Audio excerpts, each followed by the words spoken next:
नमस्कार दोस्तों, वोली टॉक्स चैनल में आप सभी का स्वागत है। आज हम बात करेंगे भारत के लौह पुरुष सरदार वल्लभ भाई पटेल के जीवन और उनके योगदान की। यह प्रस्तुति राष्ट्रीय एकता दिवस को समर्पित है। आज चूंकि 31 अक्टूबर है और उनका जो जन्म दिवस है और उनके जन्म दिवस पे राष्ट्रीय एकता दिवस मनाया जाता है। सरदार वल्लभ भाई पटेल जो थे वो भारत के लौह पुरुष के नाम से जाने जाते हैं। उन्हें लौह पुरुष कहलाते हैं और वे भारत के प्रथम उप प्रधानमंत्री और गृह मंत्री थे। भारत के जो लौह पुरुष के नाम से विख्यात जो सरदार वल्लभ भाई पटेल की जयंती जो है 31 अक्टूबर राष्ट्रीय एकता दिवस के रूप में मनाया जाता है। यूं तो इस दिवस को मनाने की शुरुआत वर्ष 2014 से हुई, परंतु उनका वर्षों पुराना अविस्मरणीय योगदान किसी विशेष दिवस का मोहताज नहीं है। देश के प्रथम उप प्रधानमंत्री एवं गृह मंत्री रह चुके सरदार वल्लभ भाई पटेल, जिन्होंने स्वतंत्र भारत के निर्माण में अग्रणी भूमिका का निर्वहन करते हुए तत्कालीन रियासतों के एकीकरण के माध्यम से देश को एक सूत्र में पिरोया। सरदार पटेल जी के प्रयासों से ही भारत की 562 से अधिक देशी रियासतों का विलय संभव हुआ, जिससे एक अखंड और मजबूत राष्ट्र का निर्माण संभव हुआ। उनकी संगठन क्षमता, कठोर संकल्प शक्ति और दूरदर्शिता भारत को एकजुट करने में मील का पत्थर साबित हुआ।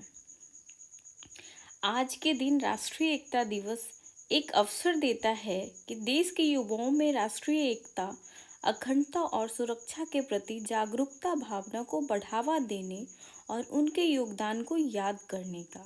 आज के दिन देश के प्रत्येक नागरिक को संपूर्ण राष्ट्र में रन फॉर यूनिटी जैसे कार्यक्रमों के माध्यम से अपने राष्ट्र के प्रति सच्ची निष्ठा, नैतिक समर्पण और गहन मंथन का भी अवसर देता है। एकता शब्द ही अपने आप में बहुत ही व्यापक है, जो देश के प्रत्येक नागरिक के प्रति एक जिम्मेदार और धर्मपरायण कर्तव्य निष्ठा का घोतक है। सवाल यह है कि आज हमें राष्ट्र की एकता का वह स्वरूप नजर आता है जो वर्षों पुराने हमारे संकल्प, भारत के विचार, आइडिया ऑफ इंडिया 1947 को दर्शाता है। वो एकता जिसके लिए न जाने कितने क्रांतिकारियों ने हंसते हुए अपने प्राणों को न्यौछावर कर दिया।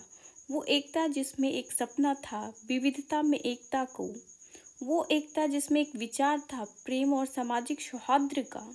वह एकता जिसमें एक आशा की किरण थी, सभी वर्गों के उत्थान की। वो एकता जिसमें कहानी थी एक वर्ग संघर्ष की। वो एकता जिसकी भावना थी भारत के संविधान के प्रति सच्ची निष्ठा की। वह एकता जिसमें उम्मीद थी महिलाओं और संवेदनशील वर्गों की समानता की।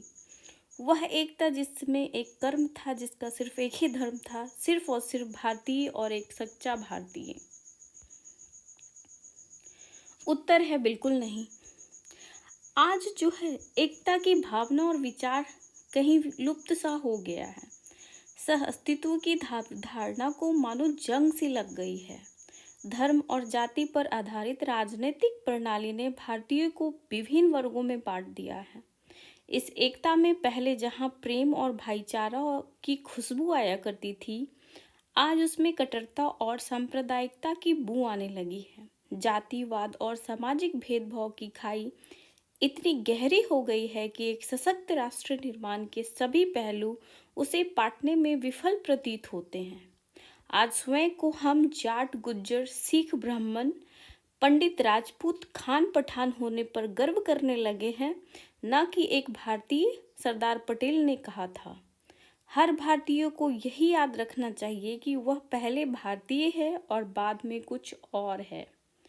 गौरतलब है कि क्षेत्रवाद और भाषाई संकीर्णता हमें भारतीयों के मन में इतनी गहराई तक समाहित है कि राष्ट्र की एकता का विचार धूमिल सा हो गया है।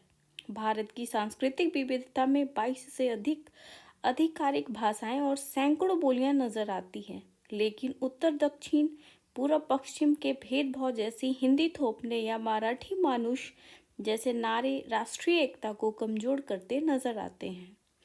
प्रवासी मजदूरों पर हमले या भाषाई आधार पर भेदभाव की घटनाएं राष्ट्रीय एकता के लिए खतरा है। सरदार पटेल जी ने रियासतों को एकीकृत कर इस क्षेत्रीय संकीर्णता को तोड़ा था और आज हमें इसी भावना को आवश्यकता है। भ्रष्टाचार, नैतिक पतन, आर्थिक असमानता और गरीबी ये ऐसे तत्व हैं जो एकता और समानता की भावना को खोखला करते नजर आते हैं। सरकारी योजनाओं में घोटाले, रिश्वतखोरी, राजनीतिक भाई भतीजावाद न केवल आर्थिक असमानता को बढ़ाते हैं बल्कि जनता में अविश्वास पैदा करते हैं। इसके चलते युवा पीढ़ी में नैतिक मूल्यों का होश, सोशल मीडिया पे ट्रोलिंग और फेक न्यूज़ का प्रसार जैसी घटनाएं समाज को विषैला बना रही है। सरदार पटेल के योगदान से भारत आज एकीकृत राष्ट्र के रूप में खड़ा है। उनका जीवन देशभक्ति, दृढ़ता और समर्पण का प्रतीक है। तो आज का सेशन था सरदार वल्लभ भाई पटेल, जो कि उनका भारत के एकीकरण में काफ़ी बड़ा योगदान रहा। तो आज ये वीडियो उन्हीं को समर्पित है। तो ये वीडियो अगर अच्छा लगे तो लाइक्स और सब्सक्राइब शेयर जरूर करें। धन्यवाद।